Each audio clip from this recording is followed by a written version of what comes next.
So it's once again a pleasure for me, a pleasure and a schus to be together with you all. This is going to sound extremely strange to you, but I just said a Shechiyonu tonight. And you'll ask, what is this to say a Shechiyonu about in such difficult and tragic times? So tonight is my birthday, and it's a very special day to me. I only have one birthday, and that's my Jewish birthday, not an English one. I don't usually say a Shechiyanu on my birthday, but just this week, a new Minchas Osher came out, and it was a nace. I didn't believe it's going to come out. And it's this third Chelek Minchas Osher on Moyadim Dova Be'itoi. It's on Pesach and Shavuos. And whenever a new Sefer comes out, I buy a Beged Chodosh. So I bought a new Talis cotton, and I said a Shechiyanu. So it's the most beautiful birthday present I could get. I didn't think it's going to come out. But just before everything shut down, the last sefer to roll out of the printing press was Baruch Hashem, this Minchas Osher. So to me, this is a very special day and a very special occasion. And it is also symbolic, because with all the pain and all the difficulty, Simchas HaTorah must go on, and Arbotzes Torah must go on. Ki hi chayecho va'orech yomecho. And as we say in Birchas Kriya Shema every day, Ki heim chayenu va'orech yomeinu. What keeps us going in these difficult and tragic times is our dveikus in Torah. And that is what this Yachi Kala is all about. So hundreds of people are learning.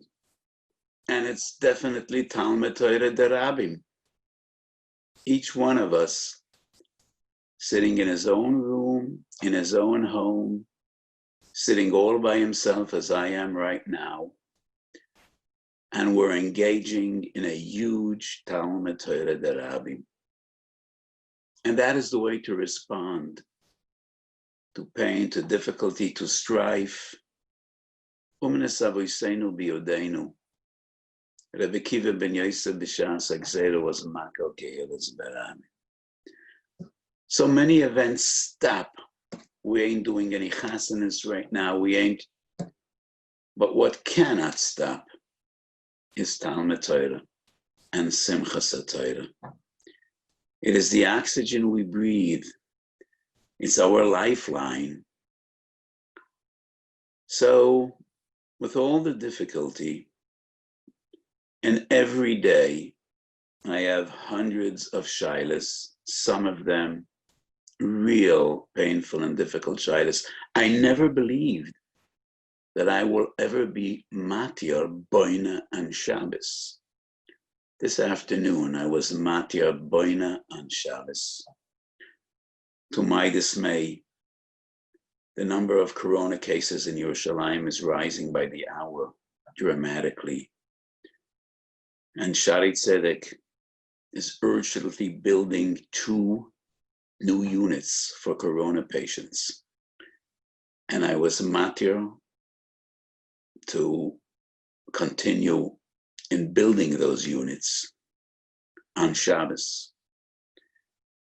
So many times I was matir of various different malachas that are associated to Pikuach Nefesh. First time in my life, and I hope the last time in my life, in which Malachas Boina is associated with Pikuach Nefesh. So all day and all night I'm busy, helping people, paskening shilas. So this afternoon I had a shoshel koiras ruach, rejoicing with a new sefer. I stopped counting a while ago. I think it's number 31 of the Minchas Osher that were published. And I daven to HaKadosh Baruch Hu, Ko Yitan Hashem V'Ko Yosef. So as I told you, tonight is my birthday. I will not tell you how young I am. That is classified information. It's a state secret.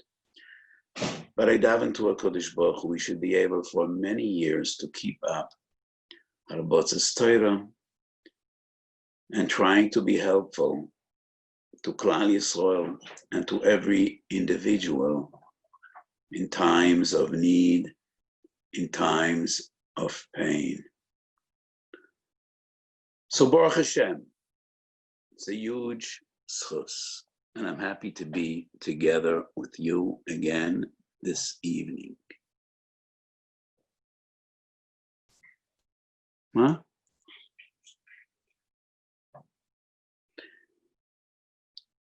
So, as I mentioned Monday,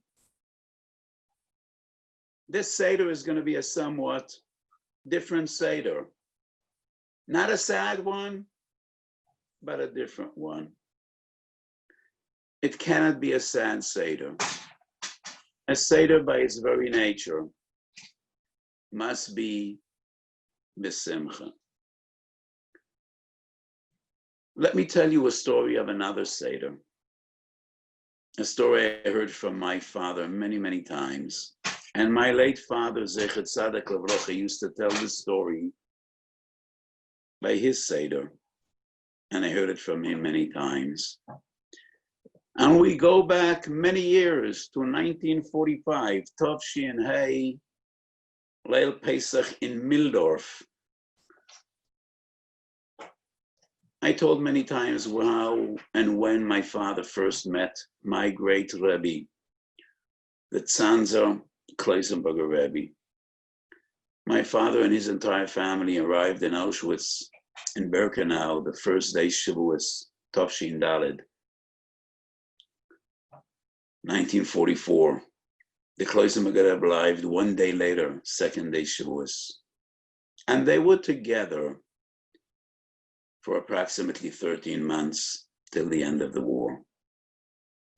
I won't tell that story again, but we move fast forward almost a year to the days before Pesach, and by then they were in Mildorf in Germany, in another camp, one of the various and many camps they went through together.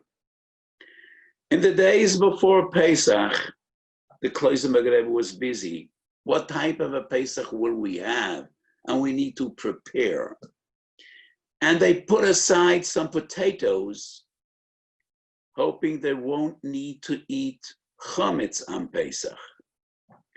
And the Rebbe was confident, Be'ezras Hashem will have matzahs. Everybody wondered. People looked at each other. How does he think we'll have matzahs? And my father remembers in that camp there was a Jew, a Meshumad, a Mumar. And he used to tease the Rebbe. So, did you get your matzahs already? Did you get your matzahs? And the Rebbe expressed his confidence. We'll have matzahs, b'siyata d'shmaya Kodesh Baruch Hu won't leave us without matzahs. Nisei nisim. It was almost the end of the war, and there were daily air raids by the Allied air forces. And about 4 or 5 days before Pesach, a train station was bombed, and a train that was parked in the station was ripped apart. And they took out the Jews to the train station to clear away the rubble from the tracks that those awful, horrible Nazi trains should be able to do their work. And miraculously, one of the cars of that train obviously was packed with grain. So a huge amount of grain was strewn apart on the field. And the Jews coming home every day managed to sneak in some kernels of grain. They tied their pants at the bottom and put in some grain and brought it back to the camp. And the Rebbe improvised some kind of a tanur, and they took some sticks, which they stole from the warehouse. And a day before Pesach, they crushed with rocks the grain. One of the Jews by night stood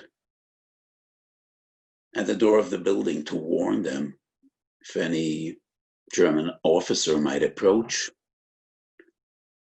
And they baked matzahs. And the Kloiser Rebbe, the greatest of Slavs, said Hallel during baking those matzahs. I don't think those matzahs would get a hechsher from the Eida Charedis or the OU or any other organization. But there's no question in my mind that the nachas ruach that HaKadosh Baruch Hu had from those matzahs, we could never achieve with Rechaim Shel Yad and Kofel Shmoin and all the other chomres that we might implement. Erev Pesach, the Rebbe went over to the Lazaret. The Lazaret was the hospital room in every camp. That was the most horrible place in the most horrible place on the planet. And that was a room from which Kol B'Eyu Lo Yeshuven. That was a one-way road. People didn't get out of there. And nobody dared to visit, because if you got infected with any illness, you had no chance of survival. And there were contagious diseases, almost like the coronavirus. But the Kloiser Rebbe took a kazayas matzah, and he went over to the Lazaret of Pesach, and he gave those matzah to a Jew named Aaron First. And he told him, take the matzah, eat it tonight. It's a mechle de asvasa. Because the Zohar says that matzah is a machel shel refuah. Aaron First survived. And after the war, he came to America. And we knew that person. And when the Leila Seder came, about 10 people sat down with those little matzahs. Everybody got a kazayas. Some of those people ultimately would be leaders. The Visheva Rebbe, the Nir Bat Rav, and my father was one of them. And the Kloiser Rebbe said the entire Haggadah Baal Peh with an unbelievable hislavis and simcha. That was a Yiddish Hallel Seder in different circumstances. What we are experiencing is nothing similar to what they felt in those most horrific times. And even then and there, they had a Seder, and they told the story of Yetzias Mitzrayim. And this is a huge question. So what did the Kloiser Rebbe have in mind when he said the Haggadah? When he said Hallel in Mildorf, Pesach, 1945, under the yoke of the Nazis, Yamach Shema. They rejoiced in remembering Yetzias Mitzrayim. And they thanked HaKadosh Baruch Hu and prayed to HaKadosh Baruch Hu. So whenever I tell this story to my children, I add on a beautiful mashal from the Shoel HaMeishav. So we have a Godesh of Pesach Divrei Shor. Rabbi Yosef Shol Natanzon was the greatest Pesach in his era, in his generation, almost 200 years ago. And he used to tell a mashal in his Seder. So going back to Poland 200 years ago, Jews were not in the best of situations. Eastern Europe, most times Jews were in quite dire straits. So the Shoel HaMeishav asked, why do we rejoice in remembering Yetzias Mitzrayim if we're once again in Galus? The freedom, the sovereignty that we got when leaving Mitzrayim is gone. We are once again in Golas. We are once again Nirdofim. So why do we rejoice in Yetzias Mitzrayim? So the Shoel HaMeishiv said a mashal. There was a Tayar Yid, a wonderful Jew that was an Oni ve'Evyon, and he prayed to HaKadosh Baruch Hu should give him Parnasa b'Shefa, like we all do. And in a miraculous way, he was Zoicha in a big Oitzer. Every year, on that wonderful day, he used to make a Sudas Haidoya. And he used to call together his relatives, his neighbors, his closest friends, and throw a big feast, a big Su'udah, a Suda Shleima B'Shat, and they used to rejoice and give thanks and Haidoya to HaKadosh Baruch Hu. 5 or 6 or 7 or 8 years transpired. We all know there's a Galgal HaChoyza B'Yolam. And that Galgal, that wheel of fortune, took a turn to the worse, and he lost all his money. His family was worried. When that day will come again, how will it affect his father's state of mind?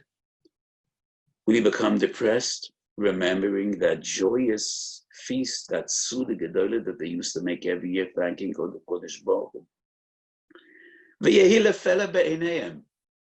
As that day approached, he invited same relatives, same friends, same neighbors as he did every year. And he invited them to a Suda.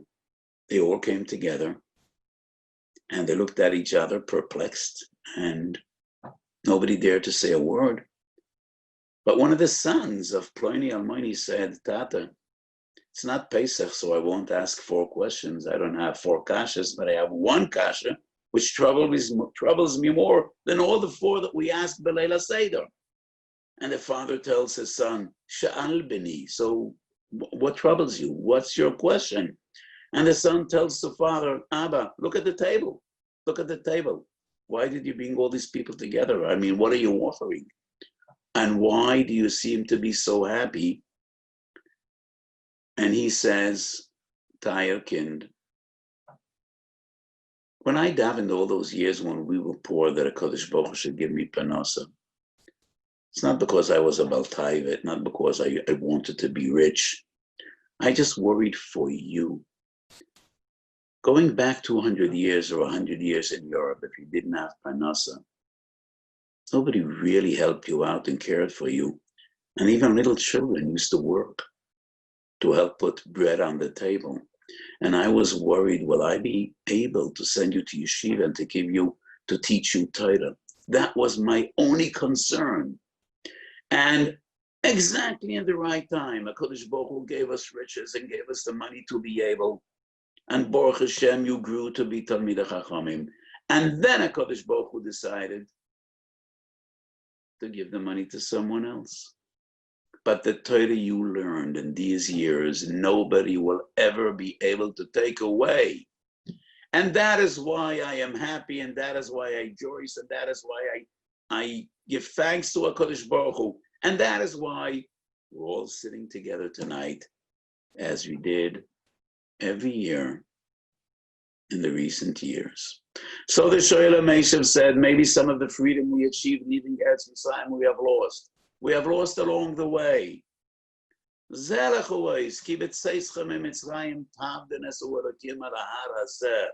So when we left Mitzrayim, the first stop was Mamed Har Sinai and Matan Torah. The second stop was the Mishkan, and we achieved the Shroes HaShechina. And those no one could ever take away, neither Hitler nor Stalin. Yes, we no longer have a Beis HaMikdash, but the Gemara says in Megillah Daf Choftes ve'eyu lahem leMikdash ba'ad b'kol mokom asher yevayu shamo elo bote knesiyos ubote midroshes shebebavel. Those no one could ever take away. And that is why we will rejoice each and every year with Yetzias Mitzrayim, regardless of the circumstances we are in. So the Kloisenberger Rebbe with some other tzaddikim, my late father, Zechat Tzadik Levrocha, Zechat Tzadikim Levrocha, was one of them, yes, under the Nazis in Mildorf, with those little matzalech, those little precious matzalech that they produced by Mesiras Nefesh. They said Hallel, they rejoiced, and they thanked the Kodesh Baruch Hu. So will we, each and every one of us, in this strange Seder that we will have this year. It really will be a strange Seder.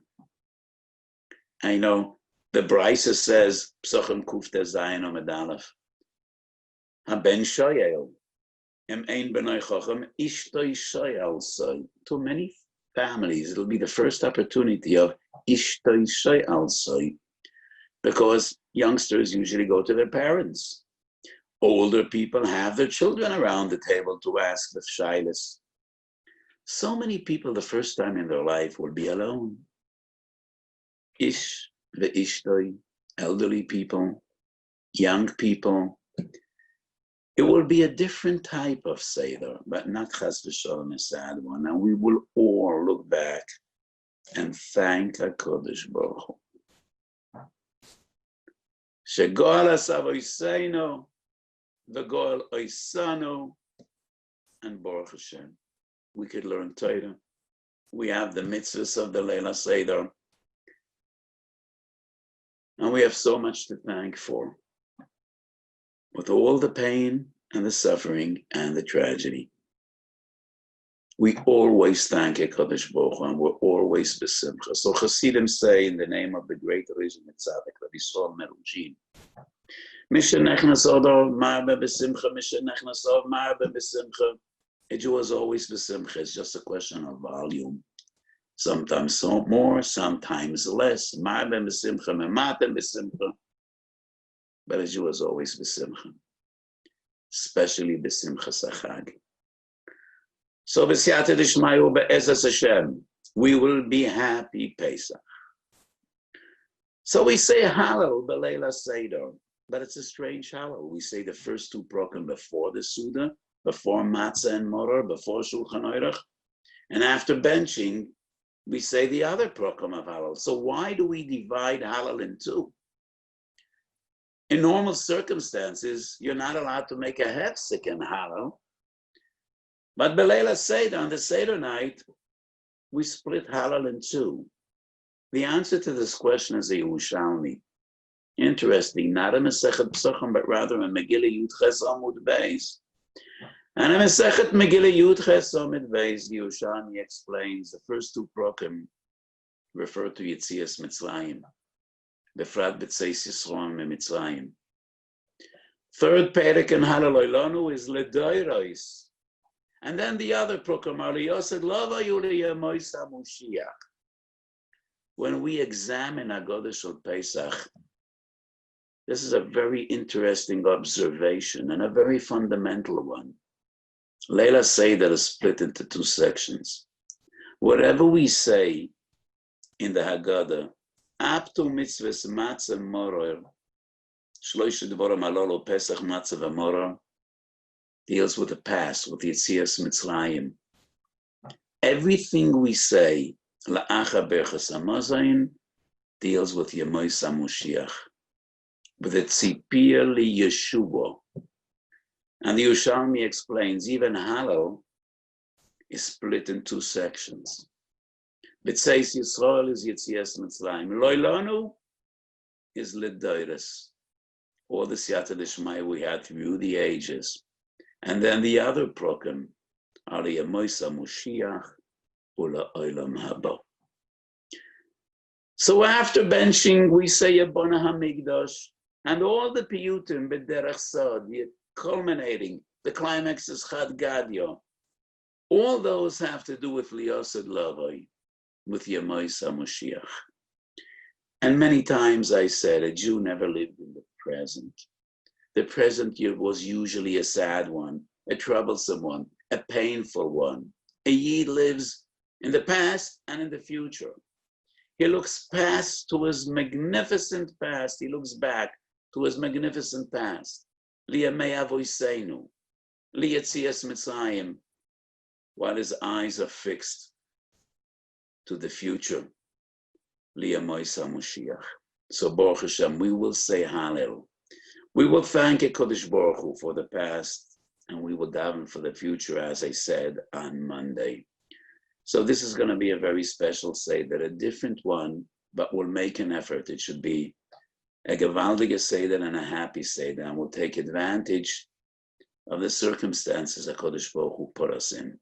So the topic we should be discussing tonight, in Lamdis and in Halacha, Kol Shalayom Shloisha Dvorim Elu BePesach Lo Yotze Yedei Chayvosei. That's a Mishnah.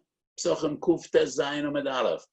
Omer Rabban Gamliel. Kol Shalayom Shloisha Dvorim Elu BePesach Lo Yotze Yedei Chayvosei VeElu Hen Pesach Matzav Amorosh Anu Oichlon Al Shum Mo. And then Rabban Gamliel explains, we eat Pesach Zeichel Yetzias Mitzrayim Sheposach HaKadosh Baruch Hu Ala Pesach. We eat matzah, lo hisbik b'tzeikom la'achmetz, and we eat morah to remember the moreru es chayeyem, and that is Pesach, matzah, v'morah she'anu oichlem al shum ma.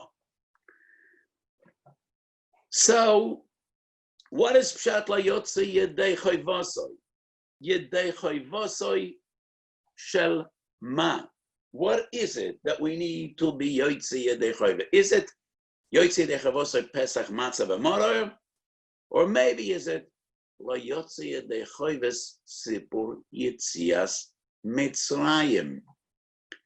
B'Kurei Yankov, the Orach Laner. And one of the great svarim of the Orach Laner, there's Orach Laner on Masechet Sukkah. So I just want to give some brief biography and history. Usually when I mention Svarim of Gedolei Yisrael, I think it's inspiring and it gives some added depth and understanding when I just describe briefly who was the Orach Laner, Rabbi Yankov Ettlinger, and he was a Rav in various different kehilas in Ashkenaz in Germany.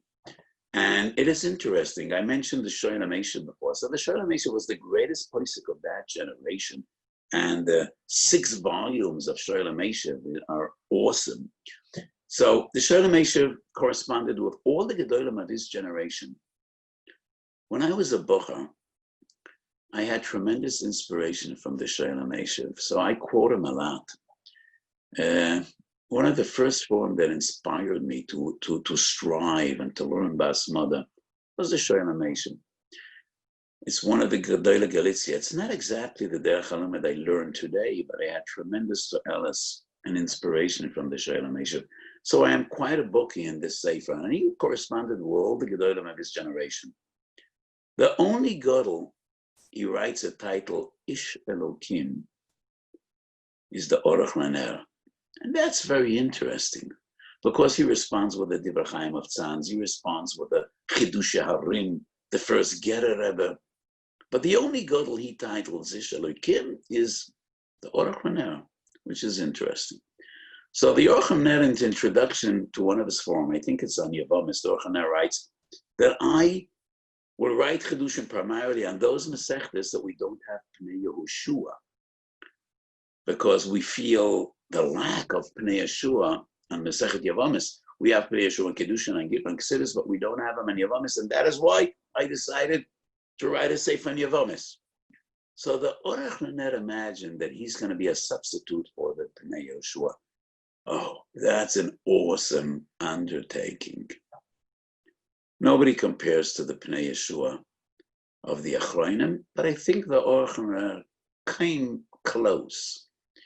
He came somewhat close, even though, well, he's not the Pnei Yehoshua. So the Orach Laner has a sefer on Hilchas Sukkah B'Kurei Yankov, and it's in Tov Reish Chof Hey. He quotes the Bach. This is a very fundamental Bach, twice in the Bach. Siman Ches in Hilchas Tzitzis, Tov Reish Chof Hey in Hilchas Sukkah. Even though the Bach is relevant also in Hilchas Tefillin, but we don't find the Bach in Hilchas Tefillin, only in Hilchas Tzitzis and in Hilchas Sukkah.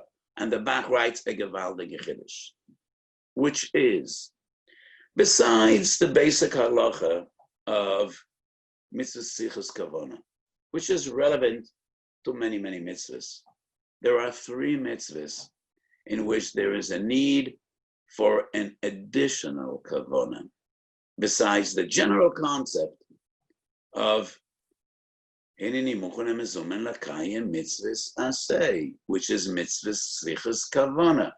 So the Bach writes, there are three mitzvahs in which the Torah explains what is the tam of the mitzvah, what's the reasoning. And when the Torah explains tamei mitzvahs, you need to bear those tamim in mind. Machlokas Mishnah Brura and Bekur Yankev, whether it's ma'akev or not ma'akev. So the Mishnah Brura and Sofrim Simachov Hey and Hilchos Tefillin says that this additional kavod is not ma'akev b'di'evet, so only lechatchila. But the Aruch LaNer disagrees. The Mishnah Brura quotes the Pri Megadim. The Aruch LaNer can't quote the Mishnah Brura because he was older than the Mishnah Brura by 100 years. But he does bring the Pri Megadim, and he disagrees with the Pri Megadim. And the Aruch LaNer says maybe this additional kavona is ma'akev even b'di'evet. So the Bach says, by tzitzis, leman tizkeru va'asisem es kol mitzvahs Hashem. So the Torah explains, why is it that we need to put on tzitzis? And every garment that has dalet kanfas, we should remember mitzvahs Hashem. By tefillin, leman tiyeh Torahs Hashem beficho. So once again, leman tiyeh Torahs Hashem beficho. We have to bear that in mind. Minchas Osho, Shas Chuvas. I don't remember whether it's Chelik Aleph or Chelik Beis. The very first Shuv in the Sefer. I wonder. We say L'Shem Yichud before putting on tefillin, but we do not mention the basic tam leman tiyeh Torahs Hashem beficha. So that's a Shuv in Minchas Osho. It's not the sugya we're discussing today. If you wish, look it up. And the third mitzvah, in which the Torah clearly explains what the tam is sukkah. Leman yedu deresechem ki besukkah seshafti es b'nei Yisrael. So the Bach says, these three mitzvahs require a special and additional kavana, besides the general concept of mitzvah sichas kavana. A person needs to have in mind that he's mekayem mitzvahs Hashem. But by these mitzvahs, you need to bear in mind why. Why do we put on tzitzis? Why do we put on tefillin? And why do we sit in sukkah?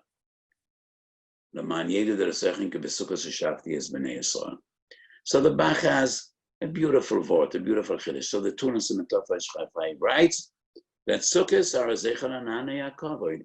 And the Bach comments, why does the Tur need to write the sukkahs are a zeichel ananei hakavod? Well, it's not nagei aloch ala ma'isa. And the Tur is not a parshan, the Tur is a paisik. So why does it need to write that the sukkahs are zeichel ananei hakavod?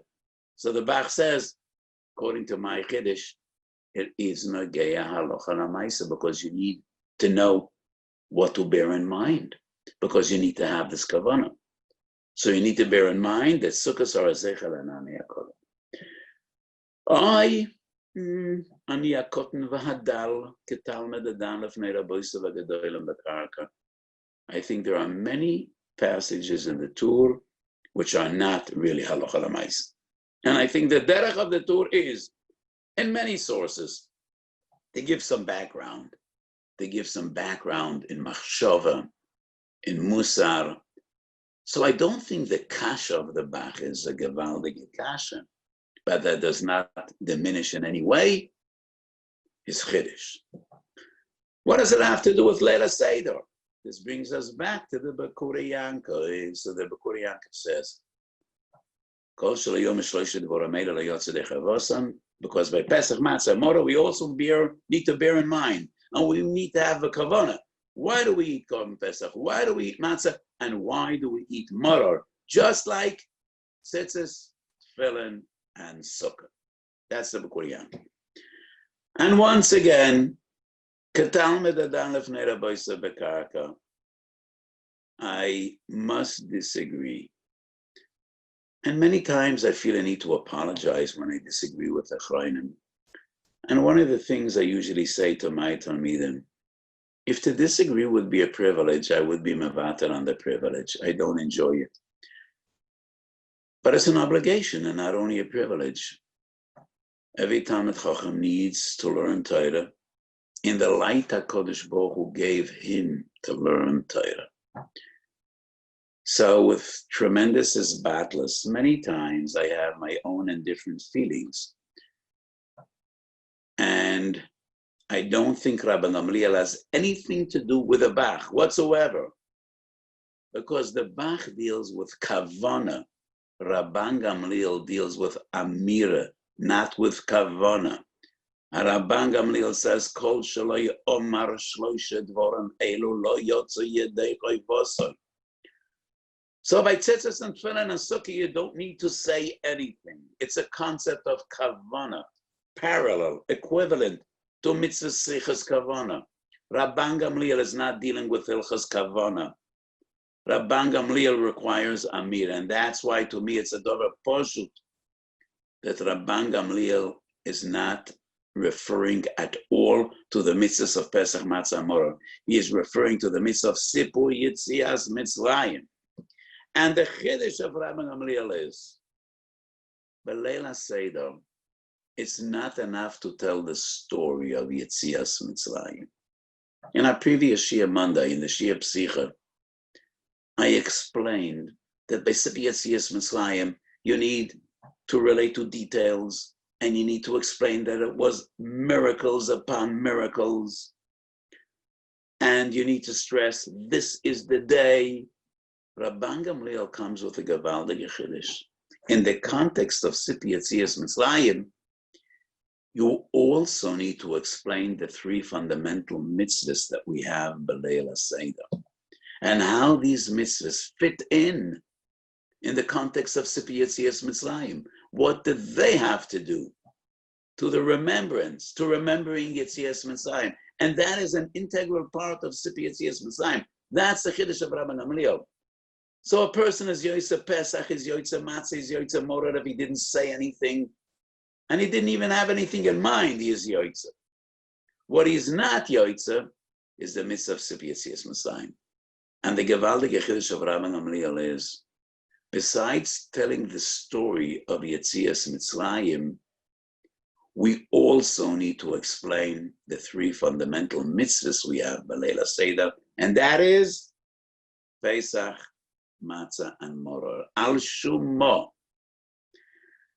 So in the sources I sent out, we have the Ramban and Malchames, and the Kolboy, and some Achronim understand from the Kolboy and the Ramban that their opinion is that Kol Shloyom Shloishet Boramei Lo Yotze Lechavos, the Kavon is Lo Yotze Lechavis Pesach, Matzah, and Moror. And I think that's a mistake. It's the Pashtus Aloshon of the Ramban and the Kolboy, but E.F. Shah. So many times I quote the Chazon Ish, and the Chazon Ish appears twice. Yoredei Mem, Even HaEzer Seminayin, dealing with an interesting glitch in Kedushin Lavav. But what I quote from the Chazon Ish, Mutav Lanu Litchik Beloshon HaRashonim Kedei Lahamed Es Advorim Al Tikunam. To me, it's such a pshitus that the Ramban is, that Rabban Gamliel has nothing to do with the Bach. Rabban Gamliel is about Sipur Yitzias Mitzrayim because it's about Amira. Amira is Sipur Yitzias Mitzrayim. What does Amira have to do with Kavana? And therefore, I think even the Ramban and the Kolboy, Pshat is, person ate Pesach Matzah v'Moror, but he wasn't Yoitze Sipur Yitzias Mitzrayim unless he explained why is he eating Pesach Matzah v'Moror. So now the question would be, but why not? Why doesn't Pesach Matzah and Moror have the same din as tzitzis, tefillin, and sukkah? My answer is a very simple one. By Pesach, we do find that the reason of Achilas Pesach is Pasach Hashem ala Pesach. But by Moror, no. The Torah never explains why we eat Moror. We understand it's because we are Moror's Chayim. What else could it be? We don't eat Moror on Shavuos. We don't eat Moror on Sukkos. We don't eat Moror Shabbos Kodesh. So why would we eat Moror on Pesach if not for the Moror Chayim? But we can't call that a tam hamefurish b'Torah because it's not mefurish b'Torah. Al matzah simroidim yochluhu. Nowhere is there a remez in the Torah that the reason we eat maror is because via maror was chayayim. So what does that have to do with the bach? Even by matzah, it's not so clear that it's mefurish b'Torah why we eat matzah. By Korban Pesach it is. But let me give you a profound thought, and Lanias Daiti, it's Torah Semes. There's a difference between tam and tachlis. Using English, there's a difference between a goal and a reason. There's a difference between an objective that we need to strive to and achieve, a goal we need to achieve, and rationale or reasoning. There's a difference between Tami mitzvahs and Tachlis mitzvahs. When the Torah says, where it says, Leman tizkeru, put on tefillin, Leman tiyeh Torah Hashem bepicho, Besukas teish v'shuvas yomim, Leman yoyde derosechem, Leman is kedei. You should put on tzitzis in order to remember. You should put tefillin in order to learn Torah. You should sit in the sukkah in order to remember the Anana Yaakov. That is the goal. That's an objective. That is not only a reason. It's not tamei mitzvahs. It is tachlison shel mitzvahs. And it is only then that the Bach says, if this is the goal, you need to achieve the goal. And to achieve that goal, you need to bear it in mind. That's the Bach. It has nothing to do with Pesach, Matzah, and Morod. Even Korban Pesach, it's clear that's the reason we eat Pesach, but it's not a goal, it's not an objective. And by Pesach, we do not find the Loshen Leman. Leman tizkeru. And therefore, Tamei mitzvahs are important. We need to learn Tamei mitzvahs. But nowhere do we find that when we're Mekayim mitzvah, we need to bear in mind the tam of the mitzvah. Ein din tam kedin tachlis. There's a difference between a goal and a reason. I think it's Torah Semes, but I have a fundamental question. In Parshas Re'eh, we have a mitzvah. And it's the same mitzvah we're dealing with, the mitzvah of Achilas Matzah. And the Torah says, Leman tizkores yom tzeischu me'eretz Mitzrayim kol yemei chayecha. So why doesn't the Bach say 4 mitzvahs and not only 3?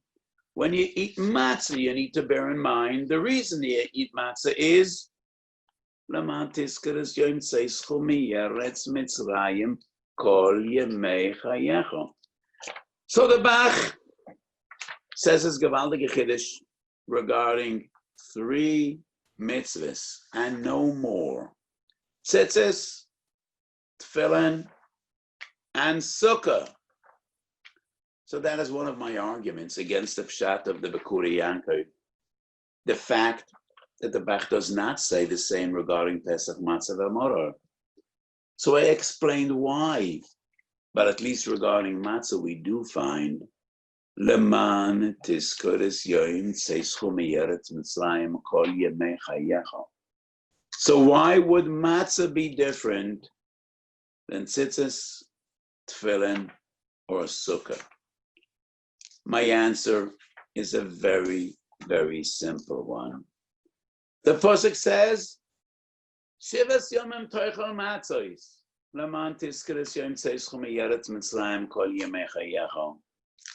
it's quite clear, Shivas Yomim Toichel Matzos is not the mitzvah of Achilas Matzah. Kol Shiva Reshus. Matzah is not a choiva, only Leil Arishon. So the source of Achilas Matzah, of the mitzvah of Achilas Matzah, is not the pasuk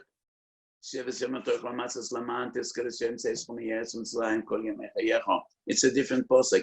Be'erev toichlo matzahs and Parshas Boi, not the posuk we find in Parshas Re'eh. So the posuk we find in Parshas Re'eh Shivas Yom Tov Matzahs is part of the Isser of Chametz. You could only eat matzah, not chametz. It's a low ta'aseh, and by lavin there is no gather of kavon, and therefore the Bach does not refer to achilas matzah. But I still have another question.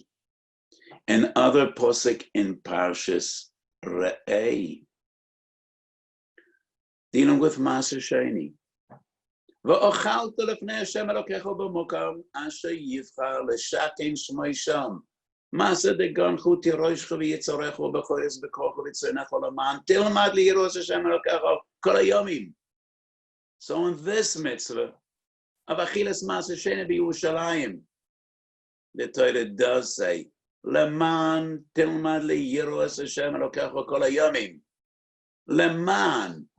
So what is the difference between Laman Tilmad Liyiro, Laman Tiskuru Vesisam is called Mrs. Hashem, Laman Yedu Dorasechem, Laman Tiatoris Hashem Beficho? So why doesn't the Bach say 4 mitzvahs and not 3? My answer is once again a simple one, because the Bach doesn't have where to say it. Because the Bach explains the Tur. And we do not find in Tur the mitzvah of Achilas Maser Sheni for a very simple reason. It's not Noyeg Bizman Hazeh. It is one of the mitzvahs that is only Noyeg Bizman Abayis. We need to bring Maser Sheni to Yerushalayim and to eat it b'kedusha b'Yerushalayim. But I think Laman Tilmad Liyiros Hashem Elokecho Kol Hayomim is exactly the same as Tzitzis, Tefillin, and Sukkah. So Bekoroiv Biyomenu, when we will be Zeicher to Binyan Beis HaMikdash and Bias Moshiach Tzidkenu, and probably the Tur, first thing he will do is to update his Sefer, and we'll have another few volumes of the Tur, and we'll have Tur on Seder Zroim and Kodshim and Taharis, and the Bach will follow suit. And the Bach will need to update the Bach. Then I think we will find the Chiddush of the Bach in 4 sources and not only 3. Tzitzis, Tefillin, Sukkah, and Achilas Maser Sheni b'Yerushalayim, Leman Tilmad Liyiros Hashem Elokecho Kol Hayomim. So let's hope B'Korah B'Yameinu we'll be able to mekayim this mitzvah as well, Achilas Maser Sheni Yerushalayim, together with all the other mitzvahs in Yerushalayim, Yira Kodesh B'Binyan Beis HaMikdash, and we will be mekayim together with Kol Beis Yisrael. V'yochaltu lefnei Hashem Elokecho b'mokom asher yivchar l'shaken shmei sham, Maser degoncho, tiroshcha v'yitzarecho b'chodesh b'kocho v'tzoncho, leman tilmad liyiros Hashem Elokecho Kol Hayomim. We should be zeicher b'mheru v'yomeinu amen. Okay, we are now going to ask the Rav. Can the Rav hear me? I hear you perfectly. Do you all hear me? Yes. Okay, so Yasher Koyach, we asked the Rav to do 3 things in a short time frame. We are going to go overtime, Rabbi Sai, with the Rav's permission, because I now have here submitted over 100 questions. We're obviously not going to be able to do all of them. I've been trying to scan them quickly to see which are most Negei L'Maisa. We'll divide it into 2 categories. So Rabbi Garzman, I only have another hour and a half. Right. Okay. So Elam will stay on as long as they can. We're here to try to help our Segel of Loimdim and Mivakshei Hashem, and we thank you for everything as always. Okay. So we're going to divide this into 2 basic categories. One is Pesach and one is quarantine-related questions, mostly b'negeya to Hilchos Tefillah. Let's start with Pesach. So, Bir Chametz, given the fact that we are precluded from the normal procedure, what is, the Rav knows that we have a lot of questions here, so you'll do whatever length or shortness you wish to answer. Best procedure for performing Bir Chametz this year. Okay, so this, as I mentioned before, this is going to be a different type of Seder. Everything is going to be different this year. Everything. From A to Z, or let's say from Aleph to Tov. Bir Chametz is going to be different. So in most Jewish communities, Bir Chametz, we go out and come together, everybody with this big bag of Chametz, and we have the big barrel or a pile or wherever it is, and we bring the lulav and the hadassah and the aravis, and some people bring 5 or 6 or 7 lulav and we eat beer chametz. That is not going to happen this year. So what I suggest is the vast majority of chametz throw into the garbage pail. Get it out of your house on time.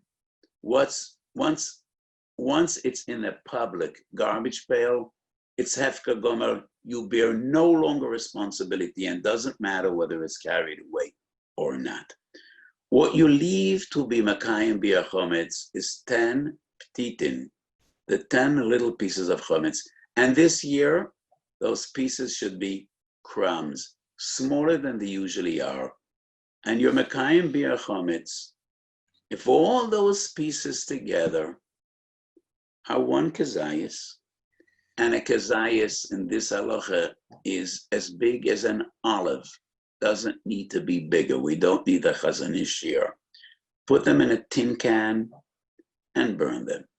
I don't want chas v'sholem any tragedies of fires, but you could just use a little sardine can or a pickle can or whatever it is, and have 10 tiny little crumbs, and that is the way you're going to do bia chametz this year. And it's as simple as that. And you say the l'shem yichud, and you say all your tefillas on that bia chametz.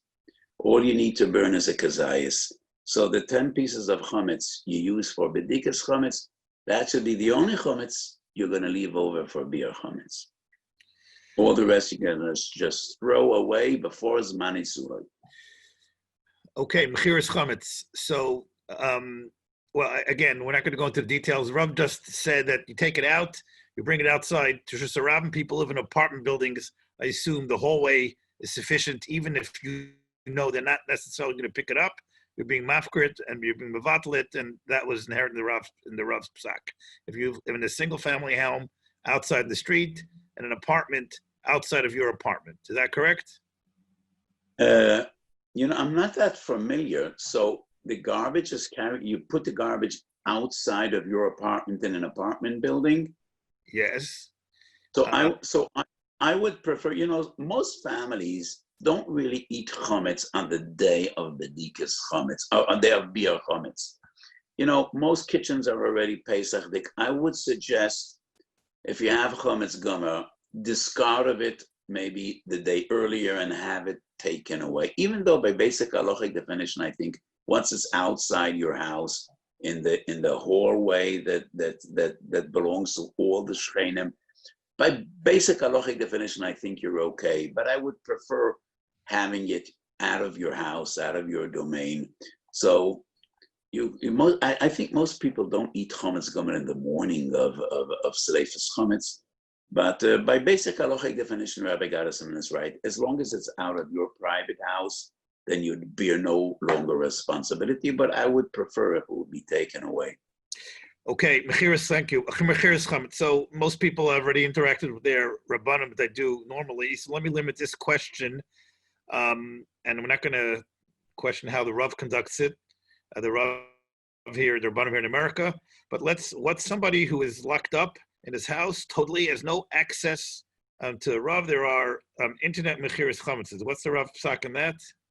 Well, my basin will have internet mechiras chametz. That is exactly what, some individuals want to come personally to sell chametz by me. So outside my door, only if a person calls me personally. I do not do it on an official way because I don't want people standing outside my door. But there are some elderly people that that don't know what the internet is. So if they call me, I will put outside my door a shtar. I'll have them sign that shtar. I'll open the door and see them from 3 meters away and wish them a good Yom Tov. But those are only very few people. We do internet. Our basin has a site, and that is the way we do mechiras chametz. So usually, as you all know, when a person comes to the Rav, he's makabel kinyan.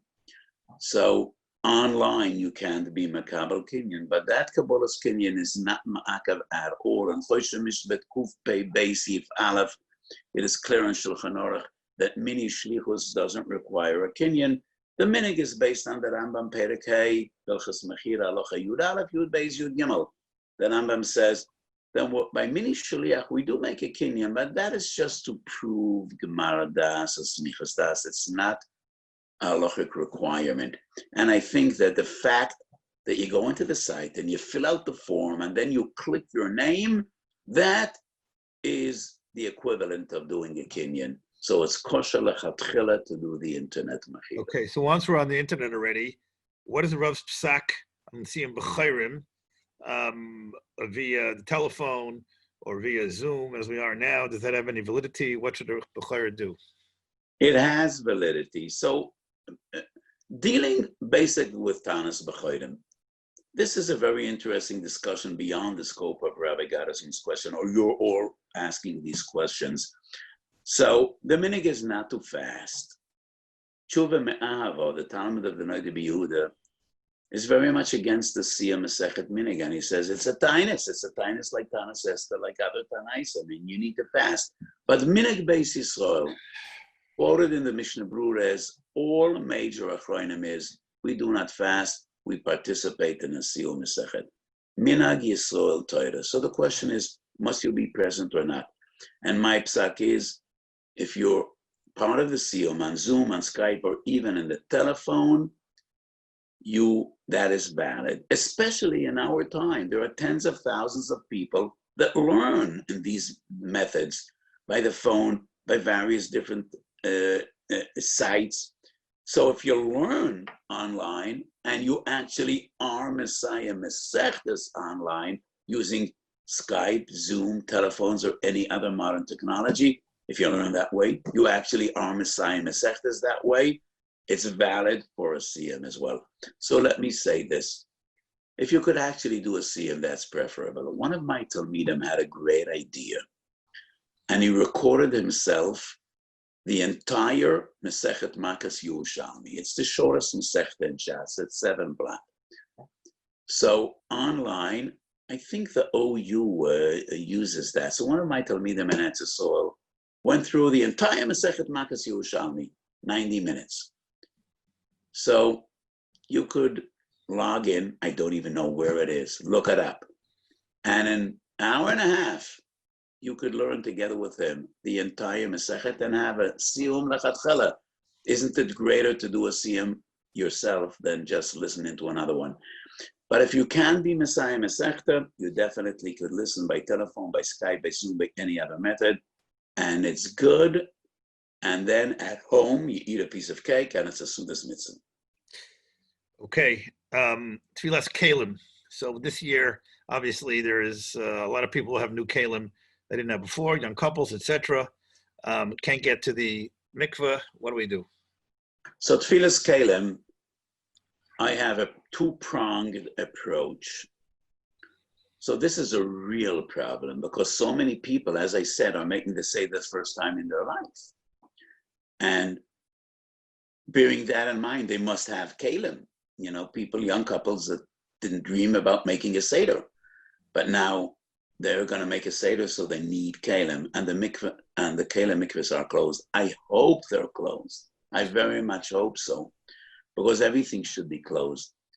And a mikveh kalim is a very dangerous place. Having 100 people touch the same bags and the same kli and put their hands into the water is a grave danger. So I very much hope that kalim mikvahs are closed. Just like I very much hope that men mikvahs are closed. So bearing in mind that kalim mikvahs are closed, so what do we do with tfilas kalim? According to most Rishonim, in Minchas Osher Chelik Gimel, there are about 5 or 6 or 7 shuvas in Dinei Tfilas Kalim. I think it's from Nun Vav going through Samach Beis. And in my opinion, most Rishonim maintain that Tfilas Kalim is a mitzvah d'oraisa and not a midrabanan, contrary to the Yeshuas Yaakov that says most poskim say it's d'rabanan. I think most poskim maintain it's d'oraisa. And I also proved from the Rambam that it's a mitzvah d'oraisa to use Kalim without tefillah. So we're dealing with a real problem. The solution is setting to a goy. And we find that solution twice in Shulchan Aruch. Orach Chaim Shin Chov, Gimel Yoredei Kuf Chov, Siv Zayin Yoredei, Siv Tet Zayin in Orach Chaim. So the Shulchan Aruch deals with a question. You bought a kli and you didn't have time to be toivel before Shabbos. So Shulchan says you could be makna to a guy. The Taz says that is only lizman, only for Shabbos.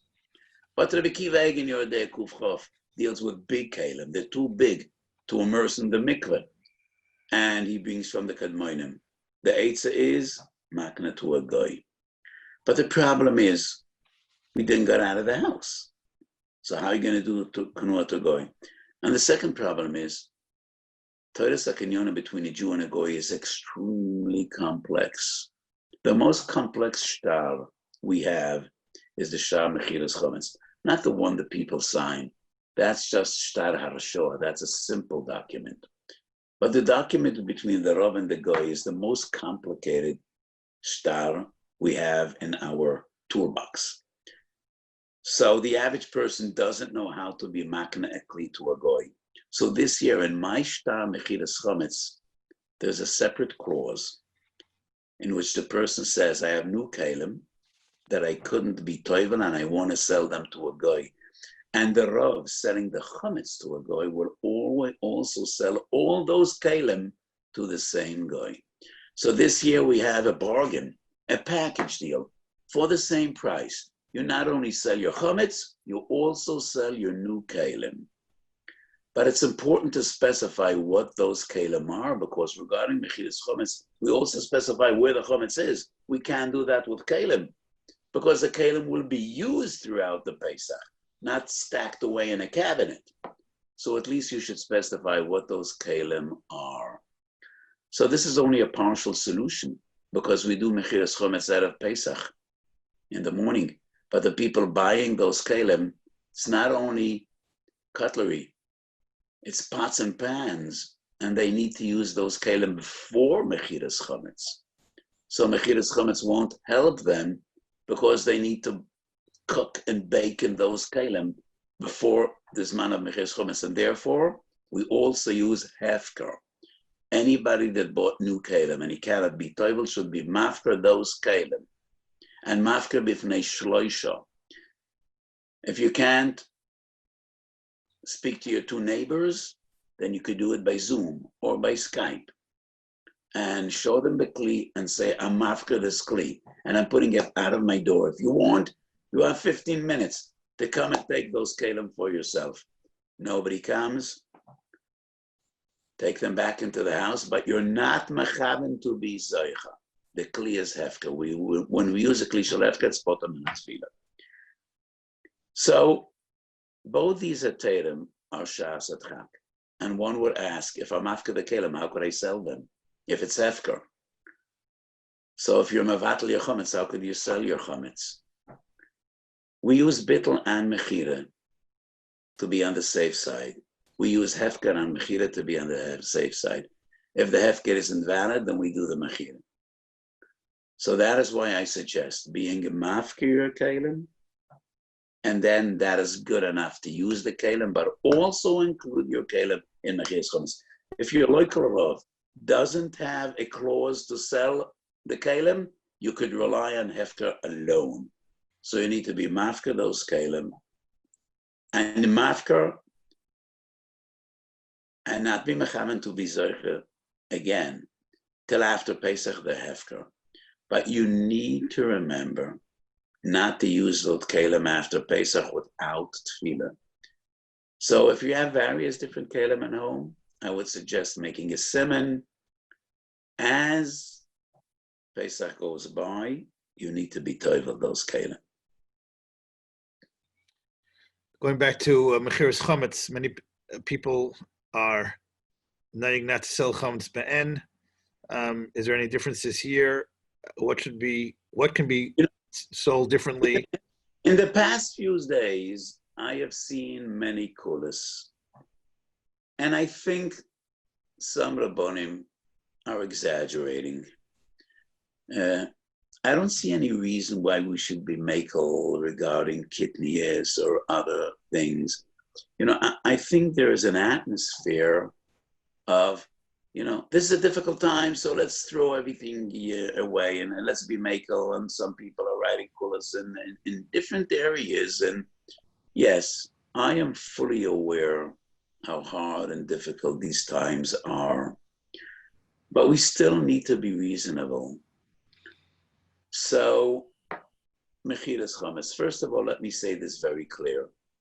Mechiras Chometz is a valid mechira, and you could sell Chometz Gomer. It's just a minig. It's a chumra ba'al. You could sell Chometz Gomer. It's valid. So the Gaon was against Mechiras Chometz and some other poskim, and many have a minig not to sell Chometz Gomer. I don't see a reason to change that minig this year. It's hard for me to imagine that there won't be bread after Pesach. I don't know what's happening in New York. So if there is a real chashash, there will be a lack of basic commodities after Pesach. You definitely could sell Chometz Gomer. At least in Israel, that does not seem to be the case. So those people that have a minig not to sell Chometz Gomer, I don't really see a reason to change that minig this year, unless there is a real risk that there will be a lack of the most fundamental commodities after Pesach. Doesn't seem reasonable to me, but I'm not in New York right now. I think it's not the right atmosphere just to be makel and everything because we're in a Shas Tzora. Shas Tzora necessitates more Torah, more Yerushalayim, more Diktik HaMitzvahs. So, I have no pacha to be makel. I told you before, I was makel to build. I was makel for boina. So anything that touches pikuach nefesh, I'm not a machmir in pikuach nefesh.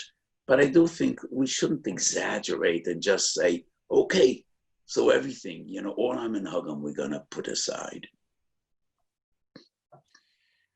Okay, I think just to add a code to that, some of the Rabbanim here are worried for a side reason that people are going to need absolutely chametz right after Pesach, and there is a problem because in Chutz La'aretz we go from Yantiv Achim Pesach right into Shabbos.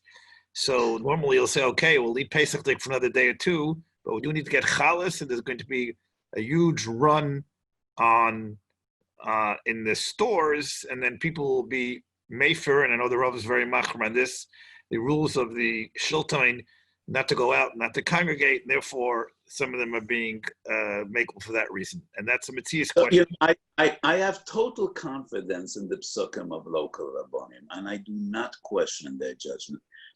What I said is, I've been seeing in various different sites, Rabbonim, this is a heyday for some Rabbonim that, everybody is interested in Kikar Shabbat and in other different sites, and everybody posts his own kulas. And I am somewhat troubled by the atmosphere of, it's a Shas Tzara, so everything is mutar. But I have total confidence in the local Rabbonim. If they really feel that people will leave their homes, then yeah. I made this very clear. Me'ikar adin, you could sell Chometz Gomer. You don't have a problem. It's a chumra ba'alma, and if Rabbonim feel there's a need, you could sell Chometz Gomer. Okay. There is a possibility that we won't be able to have enough romaine lettuce for Morer. Beyond the obvious of going back to the European minhag of eating crane, what is assuming we can't get that either? What's the procedure for Morer if there's a Shatzat Chak? Could you use regular Boston lettuce? I don't really know, and I am very careful not to give up psak. I don't know.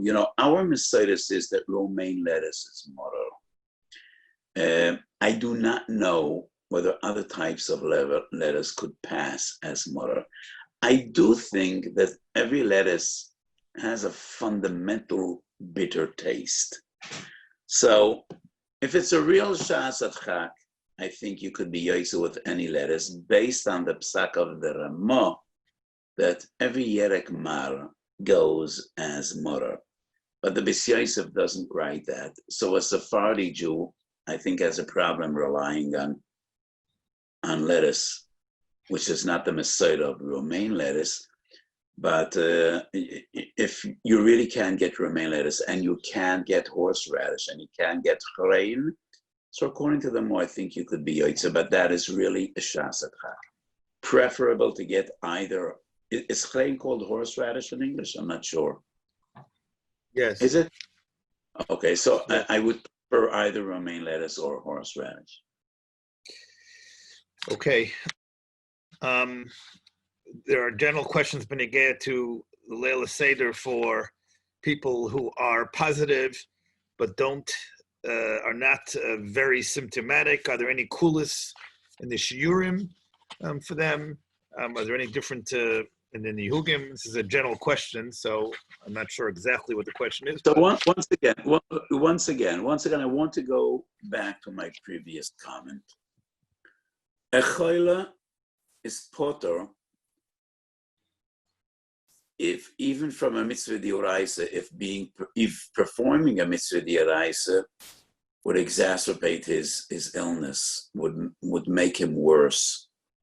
Unlike a lotasa, which only pikuach nefesh pushes aside, overrides, bitul mitzvah to say is even if you're going to be neufel and mishkav, not only by mora, which is the rabban, and even matzah, which is the orais. And that's why people that have celiac or other conditions and they cannot eat gluten, they're basically potter for mitzvahs matzah. So kal v'chomer that we could be makel by shiurim, but that is only if they really have a problem eating matzah of mora. The fact that you have COVID-19 doesn't necessarily mean that you have a problem eating matzah. But if you do have a problem eating matzah, then you definitely could be makel b'shiurim. But I just come back to my previous comment because I've been asked this question 20 times in the past few days. So I have coronavirus. Do I need to eat matzah? The question is a very personal one. Do you have a problem eating matzah? The fact that you're ill doesn't bother you from any mitzvah unless that mitzvah will make your illness tougher, will make your condition worse. But if they do have a problem eating matzah or motor or dalat koisis or whatever it is, we definitely could be makel b'shiurim. And let me make this clear. Me'ikar adin, some will be very angry at what I say now. Me'ikar adin, a kazayas is the size of an average olive. Because I want to be a machmir, I say the size of a big olive, not an average one. That is a kazayis. So, personally, B'leila Seder, I am machmir to the Shia of Chazanish, by dalat koises, by morar, by matzah, because I'm healthy and I have no problem with it. But if you have a problem, any medical issue, a kazayis is a kazayis, as big as a kazayis, and no need bigger. And you could even make a brocha on a kazayis. It's not only without a brocha. So if a person has coronavirus and he can't eat matzah, he's potter for matzah, he's potter for motor. He definitely could be makel in the minimum shear, and he could say a brocha on a kazayis. I hope I made myself clear. Yes. Okay, a question related to hygiene, given that washing hands is very important and warm water is preferable. Are there any washing hands, warm water? Is there any terim this year, legabe Yantif and or Shabbos with hot water? Yes, definitely. So when you turn the faucet, do it with a shinui. And you definitely could use warm water. It's important. It's one of the most important things is hygiene of your hands. My hands are all chapped because I've been using too much soap and alcohol gel and alcohol. But it is one of the most important things. And you could use warm water to wash your hands with liquid soap. So turn on the beres, the faucet with a shinui. You're talking about Yom Tov or Shabbos? Shabbos and Yom Tov. Because the problem is not so much the bishul, the problem is activating an electrical system. And there would be no difference between Yom Tov and Shabbos. And therefore, what about, we have 3 days of Yom Tov here, what about being makel this year for a hot shower on Yom Tov? I think this question, once again, is not really related so much to coronavirus. Dealing with coronavirus, it's the virus is transferred from one person to another by touching various surfaces or by breathing in. My psak is when we have 3 days of Yom Tov and you're in Istinus, you could shower regardless of coronavirus. I think it's a davar hashava l'chol nefesh if a person really is in Istinus and he needs it. But I don't think this question is in any way related to COVID-19. Okay, let's move now to conclude with several shilas on davening and brachos. The conclusion after we finish this, we have here about getting together, going to Sudarim, and all sorts of questions. But I'd like to see my parents, my grandparents, etc. I'll let the Rav address that at the end of the segment. Let me get a couple of questions in here. Benigeya to Tfilos. First of all, Kiddush Levana. A lot of people can't leave their homes. Berchas Ilonos. Can you do that from your house if you can see a tree? What is the recommendation for those two? Of course you could do it from your house if you see a fruit tree that's malavlev. Why not? Our minig is to take our kids. So in my backyard, I have 2 lemon trees. One is my neighbor's and one is my own. So today we said Berchas Alonis, and it's beautiful. But you could do it from your window. You could say Kiddush Levana from your window if you'd see the moon. So, I don't really think there's a problem of leaving your house by night when nobody is sticking around. I think, at least in Israel, there is no restriction of leaving your house. I think it's important to have some fresh air or do some walking. So first of all, we need to adhere to whatever authorities demand. But at least authorities in Israel, there is no issue of walking out of your house. So you could go out in the street by night when nobody is around and say Kiddush Levana, or go on your roof, or go on your porch, or if you could do it from your window, you could do so as well. But people should not get together for Kiddush Levana, just like you shouldn't get together for any other mitzvah. If we don't daven with a minyan, and that's far more important than Kiddush Levana with a minyan, then goes without saying, you shouldn't get together. But you could say Kiddush Levana. Benegea too. Of course, you can't do it unless you see the Levana. You can't just do it. Right. Okay. Legabi davening every single day. Just a few questions. Somebody commented on the Rav's Meir Brachos. Is it possible to daven Shemoneh Esrei out loud and other people can answer Amen? Is there any into that? Once again? Is there any possibility of davening Shemoneh Esrei out loud and other people will hear your brachos and answer Amen? Without Chazor Sashatz, you mean? Without Chazor Sashatz, just the Amida. No. Can you say it out loud? Of course not. Of course not. Okay. It needs to be said balachash. So people will find different ways to have their Meir Brachos. You don't daven a Yechidus Shemoneh Esrei out loud. No. Okay. I'm not even going to go into all these questions about making binyanim and various places and porches, because now everybody has finally, at least in America, gotten the message that in all places in New York and New Jersey, at least, and in the other big cities, that binyanim are not preferred under any circumstances. But just Lil Maid, what's the Rav's psak in making these binyanim on porches that can see each other? What do you feel about that? I think if people stand on their porches and they see each other, they are mitzdaref leminyan and lekol dover. Regarding Chazor Sashatz, if they could see each other, they are mitzdaref. Without going into great detail, that's Simenun Heisif Yudad based on Shuvas Arashva. I know many Rabbanim came out against it, but my opinion is they are mitzdaref to a minyan. Okay, Kriyas HaTorah. Is there an Inyan to? I lost you. Kriyas HaTorah. Kriyas HaTorah. Yeah. Is there an Inyan to read from the Chumash? What's the procedure for that? How should you do it? If you're davening b'yechidus, which we are, which we are, you should not take out a Sefer Torah, even if you have a Sefer Torah at home. But my feeling is you should read the Parsha from a Chumash. And what I said right now is not based on any halachic source. It's based on my feeling.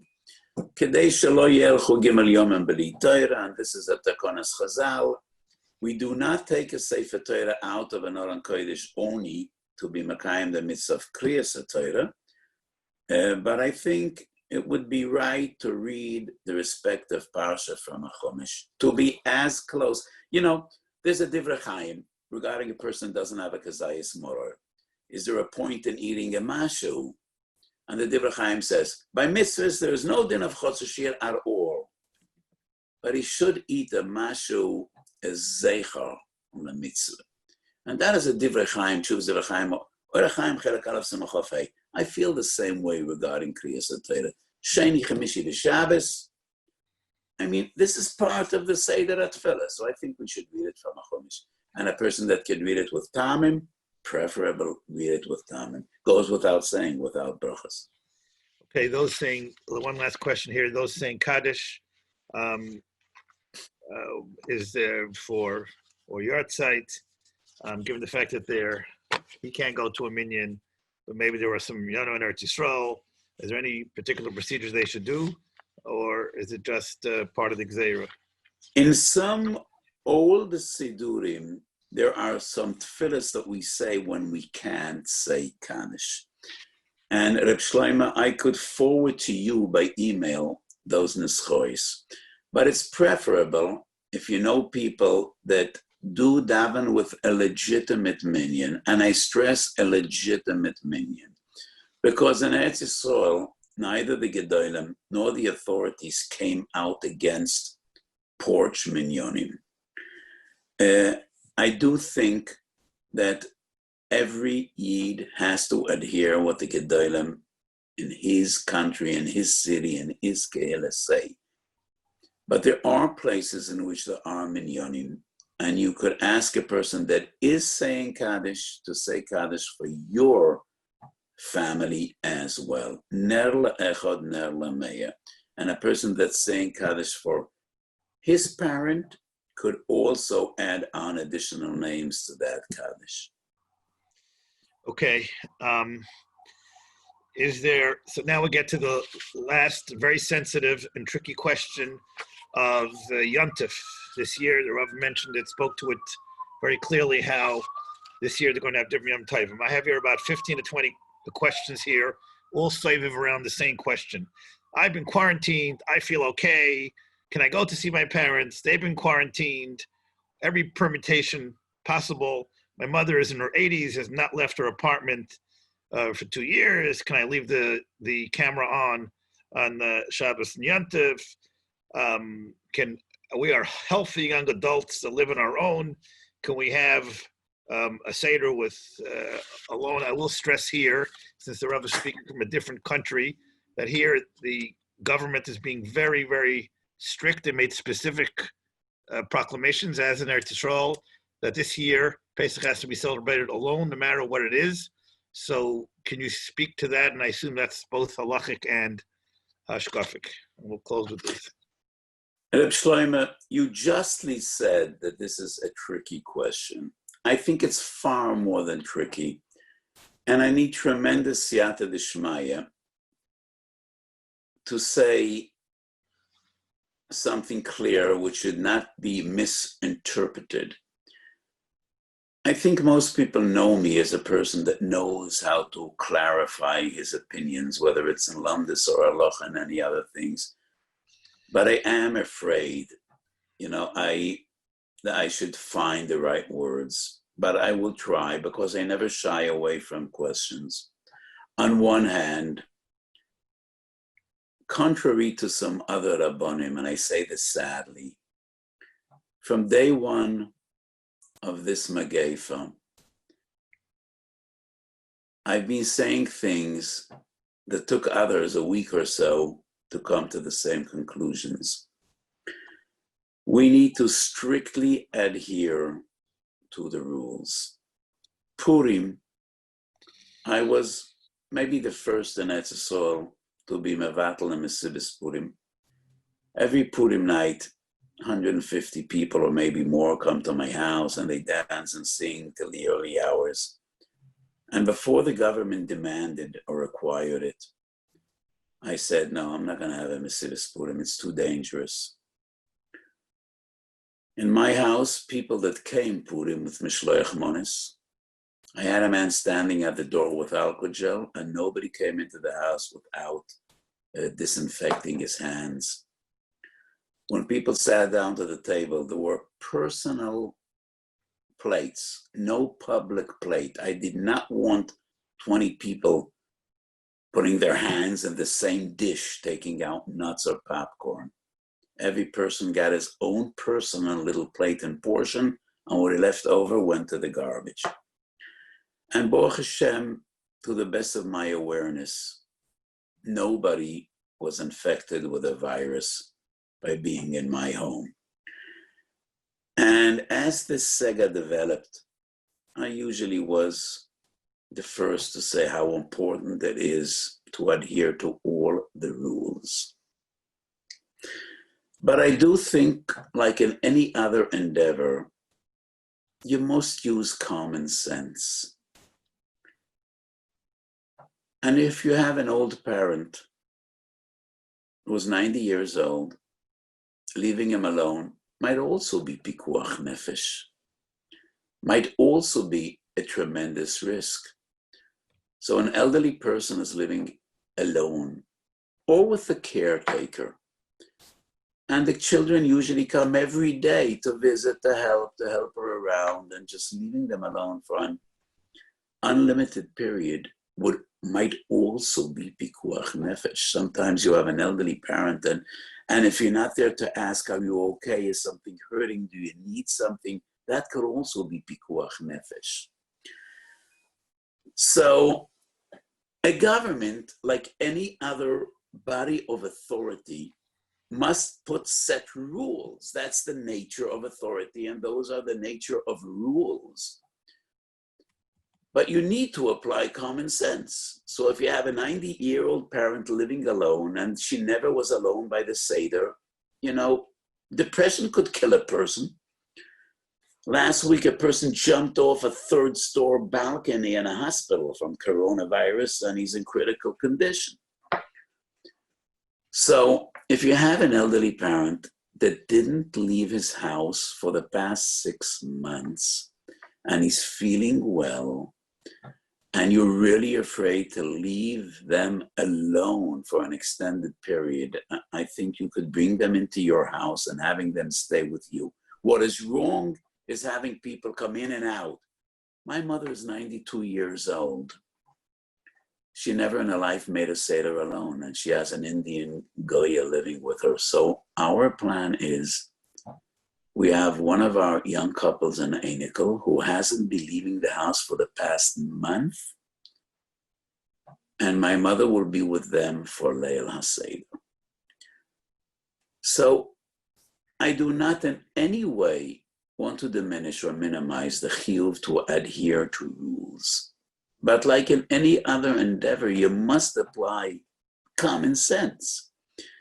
And not always could you leave a 90-year-old parent, especially if they're alone or they're limited, and just leave them alone. That is a sakana as well. So discuss it with your local Rav. Don't in any way minimize the importance of following the rules. But sometimes the details are also important, not only the general and guidelines. So I hope nobody would understand from my comments that hutra haritzua. And you just do whatever you want and whatever you need to do. No, I want you all to understand this virus is so contagious. It's horrific. The Sar B'riut in Israel, Yankov Litzman, and his wife both have coronavirus. You would expect a health minister to follow rules, which I'm sure he did. So some experts say that 2 meters is not enough. That sometimes this virus could catch you from 3 and 4 or 5 meters. So Ashrei yoshvei beisecho, al teitzu ish mepesach beisoi. But in extreme cases, you must apply common sense. And sometimes elderly people, you just can't leave them on their own. And you need to find a solution. But the solution needs to be a sensible solution, because exposing them to the virus could almost be definitively bringing about their demise. So we need to be extremely careful and cautious. I hope I made myself clear. The Rav did. Can I just one last question again to that, and we'll close with this? Is it halachically permissible to keep a open, conference line? There are many names for this, to be able to observe an elderly parent over the course of Shabbos and Yom Tov if you can't or don't want to be together? This is also a question which you need to consult your local Rav. I totally disagree with a psak that you could have a Seder with Zoom and interact with other people. First of all, I think it's not a halachically correct psak. So some people think that the Isser is just turning on the system. No from person, no from shul would have a microphone. Using Zoom is no different than talking on the phone or talking into a microphone. And I also think it's a mistake to be matir using technology. Once the genie is out of the bottle, there is no way to get him back in. So regarding electricity, electronics, technology, we need to be so careful. If we give ahead to this year, no way we could change it next year, because there always will be elderly parents in old age homes and in different places, and there will always be good reasons to interact with them, Yom Tov or Shabbos. So I'm not criticizing anyone. Some very chashuv rabbanim, to which I have tremendous respect, gave a heter, but I must disagree. It's different if you have an elderly parent and you're afraid that something might happen. That is pikuach nefesh. So it depends on the details. Consult your posek, your Rav. Sometimes, especially with 3 days, Shabbos and Yom Tov, I definitely think it might be a pikuach nefesh situation. So you might need to observe your parent, and sometimes you might even need to interact with your parent and ask, are you okay? Are you doing fine? Do you need something? But the heter must be based on pikuach nefesh and not just on having a seder, having a nice seder. Okay, let's close with a little bit of a happier note. What's the procedure for tefillas tal this Pesach, which will unfortunately be done by Yechidus? Should there be a chruz in your house? Should you bang? Is it any different this year since we're doing it without a minyan? And we'll close with this. So a few very brief comments regarding tefillah. There's no need to make a chruz in your house. If you have a big family, do. But the concept of a chroza is a communal minig. It's the minig and the kehilis. If you're alone at home, you don't need a chroza. But you definitely should say tefillas tal. You don't have chazos hashatz, so it's not part of the chazos hashatz. But say tefillas tal before tefillas musaf, and then betefillas musaf you're maskeh tal. Halal b'leila seder. So if you're davening marav at home, and those that do say a brocha on halal marav in shuls, and I've been asked by many people, do we say halal b'yachidus? Yes, we do. Do we say a brocha on the halal? We'll say at home. Yes, we do. That's not a simple psak. According to the Gaon, we shouldn't, because the Gaon argues that halal bebeis haknesses b'leila seder is persum inissa, and the Gaon compares it to adlokas ner Chanukah bebeis haknesses. But in this new Minchas Osher, the new one that I said a Shechiyanu on tonight, there's a lengthy discussion about halal b'leila seder, and in my opinion, you say a brocha on halal in your davening, even at home. I just want to say generally, new sefer comes out, you want to sell the sefer, but I have no one to sell the sefer to, so we've been sending out a digital version of the new sefer to anybody that wants to get one. So at least people should learn my Torah. So regarding Tal, no chazos shatz, and you definitely shouldn't say Tal in your Shemoneh Esrei, but say Tal before Musaf. There's no need to do a hachroza. Regarding Halal B'Leila Seder, I think those that have the minute to say Halal in Shul with a bracha should do the same at home. Any other tefillah related shilas? There are, but I think we have we took the Rob's time and Ellen's time as much as we can at the moment.